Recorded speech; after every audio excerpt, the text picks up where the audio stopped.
Василь Филипенко з успаміну аб яго вёсцы Трасцінец. Дядька Васіль і дзіва. Добрым быў дядька Васіль, цікавым і сучасным быў. Людзей любіў усіх, маладых, старых, без розніцы. Галоўнае, каб у добрых адносінах з усімі і гутарыць шчыра, цікава аб усім на свеце. Моладзь любіў асабліва. Ніколі не цураўся моманту, каб не сесть недзе побач з намі, не паразмаўляць ад душы і не паслухаць нас, маладых. Гэта дараго варта.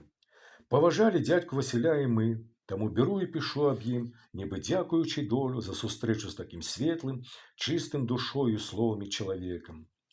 Дарослыя называлі яго Васілём Гаўрыкам, а моладзь проста дзядзькам Васілём, або час ад часу дзядзькам, які захапляўся дзівамі, якімі і дзяліўся з ахвотай з намі. І вось чаму, і вось як. Я застаў яшчэ той час, калі ў вёсках людзі хадзілі адзін да аднаго проста так, каб доўгімі і не вельмі доўгімі вечарамі не губляць дарэмна жыццё, а праводзіць за спакойнай гаворкай з людзьмі. Так больш і казалі: пайду да суседа пасяджу. Хадзілі і сядзелі, і карысць вялікую мелі ад гэтага ўсе, таму што з душэўнай патрэбай прыходзілі паразмаўляць і паслухаць.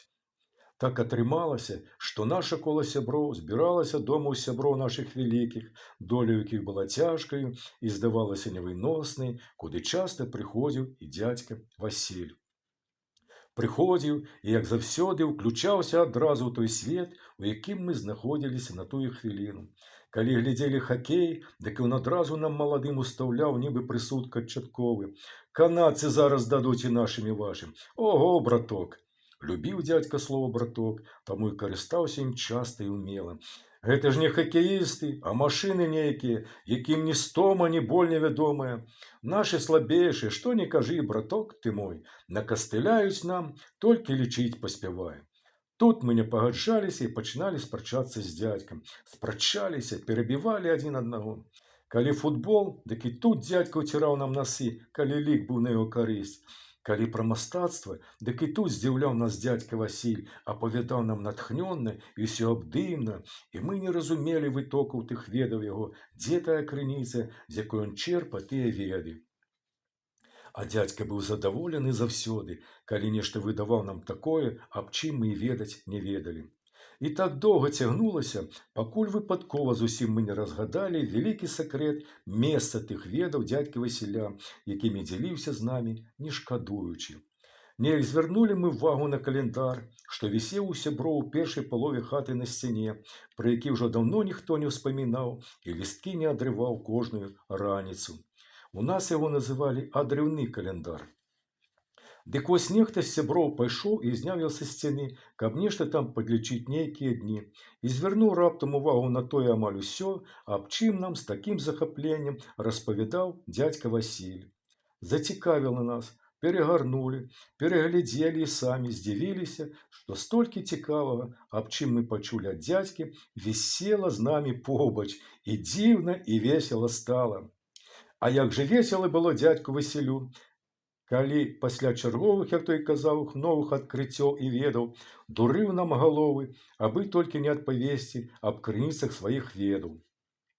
І вось аднойчы, калі толькі дзядзька Васіль прынёс нам чарговую порцыю, так бы мовіць, дзівосаў з невядомасцю, давай мы па чарзе, каб не даць дзядзьку перахапіць ініцыятыву, распавядаць і пра гандурасы, і пра камяні з месяца, і чорт той ведае аб чым, распавялі дзядзьку на 100 календарных лісткоў наперад і назад.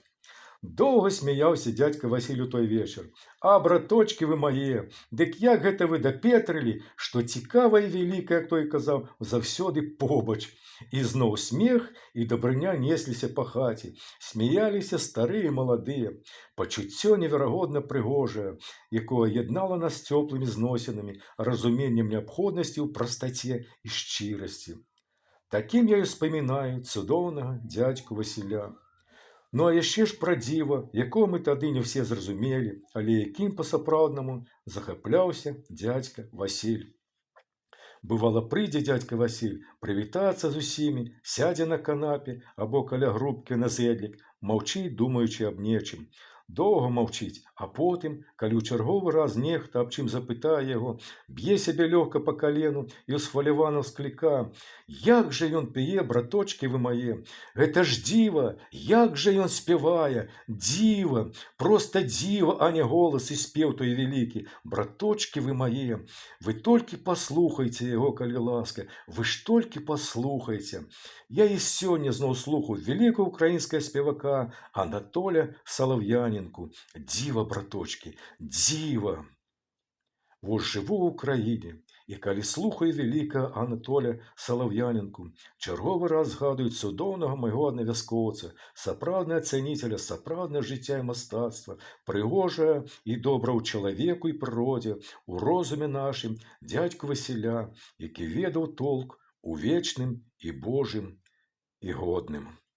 Дзядзька памяць пакінуў аб сабе светлую, таму і пішу аб ім. 15.06.2024